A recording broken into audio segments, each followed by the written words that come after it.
Hello everyone, friends. Even before the game was released, only when watching the first trailers did many people have a question about who the real Catnap is, and why are they showing us what a strange boy. Then many have already guessed about some connection between them. Catnap is truly a scary monster. But how did he become like this? Today we'll talk about why the main boss of the third part is so creepy. Where does he get this gas from? And who is he really? And before that, I ask you friends, do not forget to subscribe to the channel, like the video, and also be sure to write what you would like to see in the next videos. Let's begin. Catnap, otherwise known as Experiment 1188 or previously Theodore Gramble, is the third antagonist of Poppy Playtime, serving as the main antagonist of Chapter 3. Deep Sleep and the secondary antagonist of the series. He was originally responsible for looking after the notorious Home Sweet Home, a playcare facility that held child experiments captive. Experiment 1188 contained a non-lethal but potent version of red smoke in his respiratory system. During the creation of Experiment 1188, he went through 2 iterations before the final version was perfected. Following the rebellion of the victims of the Bigger Bodies initiative, Catnap had set up shop within Playcare until the eventual return of the player in 2005. With this return, Catnap was commanded to locate and defeat the player, recruiting a series of other monstrous experiments in Playcare in the process. Ultimately, Catnap fails to complete his objective, and during the final moments of Chapter 3, the prototype reaches towards Catnap and slaughters him before snatching his lifeless body. Catnap's monstrous form resembles a feline creature cloaked in purple fur. Its eyes showcase black pupils encircled by white irises and a cat-like nose. The creature's mouth can unhinge widely, devoid of discernible teeth, forming an abyss-like void. Monstrous paws bear 4 digits, each armed with sharp, black claws, and elongated limbs seem loosely stitched at the joints. The disproportionately small, emaciated torso exposes the rib cage and pelvic bone beneath the skin.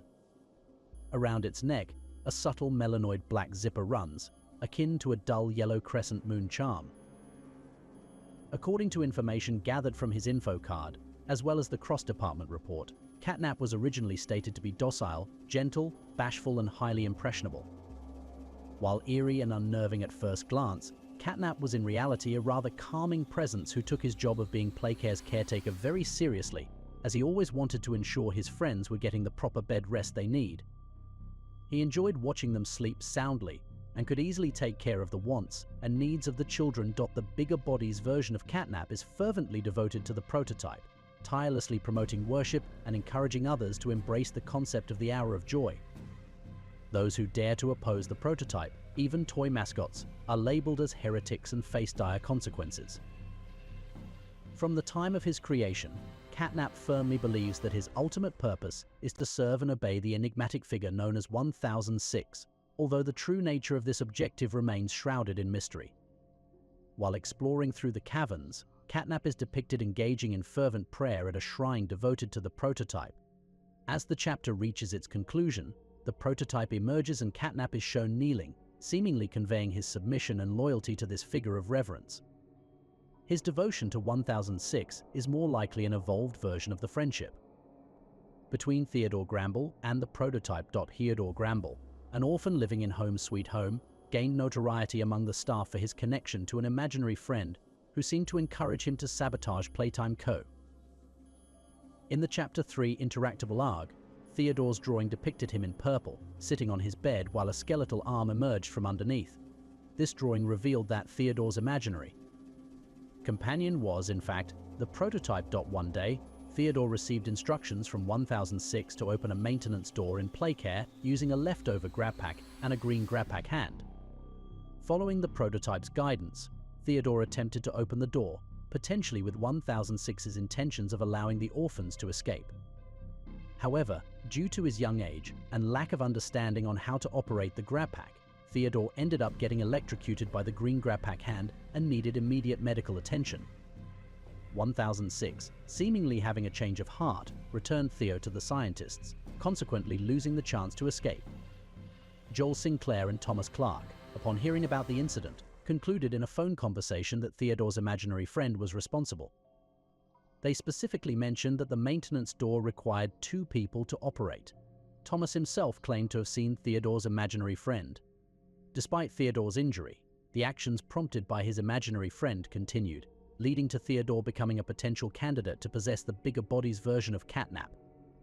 Several candidates were considered to control Catnap, but Theodore Gramble was the final candidate, and he became Playcare's guardian. Like Boxy Boo, Catnap was created with a specialized goal in mind to oversee Playcare and prevent any orphans from escaping the place. An ironic fate for Theodore. Catnap was meticulously designed to aid Playtime Co. in the practice of abducting select children from Playcare for human experimentation, presumably as they sleep so to not rouse attention. As stated within a proposal backed by Harley Sawyer himself, the purpose of experiment 1188 was to watch over Home Sweet Home. His main ability, which was experimented by Dr. Harley Sawyer, is to emit a special gas only known as the red smoke. From its mouth, previously shown in his plush dolls when his tail is pulled, but an unknown error in the doll's production line caused it to emit a red smoke that, according to a worker's notes, did not smell like lavender as it was supposed to. This gas, showcased in the Smiling Critters cartoon, is intended to help children fall asleep. Composed of various undisclosed ingredients, including the notorious poppy flower, which was once utilized for soul transfers, Catnap himself can exhale this gas at will. Upon inhalation, anyone in his vicinity will hallucinate and lose consciousness. While unconscious, Catnap can manipulate the player's mind to picture whatever he desires. At times, the effects of the gas can be so seamless to the point where the player themselves cannot notice. The effects of the gas, however, can be countered by wearing a gas mask. Catnap's being burned via electrocution calls back to his previous incarnation's accident. Is Catnap tries to exhale red smoke in retaliation. The player reacts quickly and fires their overcharged green grabpack hand at the monster, electrocuting him. This ignites the flammable gas, setting Catnap's entire body on fire, who reacts in a violent and painful frenzy by rolling on the floor in an attempt to extinguish the flames. The prototype then shows up from the same entrance as Catnap, whose hand drops from the ceiling hatch and opens his palms wide for the gravely burned Catnap, who initially recoils in surprise before he kneels down for him. Eventually, Catnap raises his hands in submission, seemingly offering himself to his god, and the prototype punctures his sharp needle-like fingers into Catnap's mouth, killing him instantly. The prototype proceeds to lift Catnap's motionless body into the room above, presumably to graft him onto his body, similarly to Mummy Long Legs, and the hatch closes. After this episode ends, a news broadcast from WLE4 covers reports of children in possession of Catnap toys suffering from violent nightmares. The broadcast begins with the Smiling Critters cartoon, before cutting to the news reporter introducing the Smiling Critters toy line to the audience.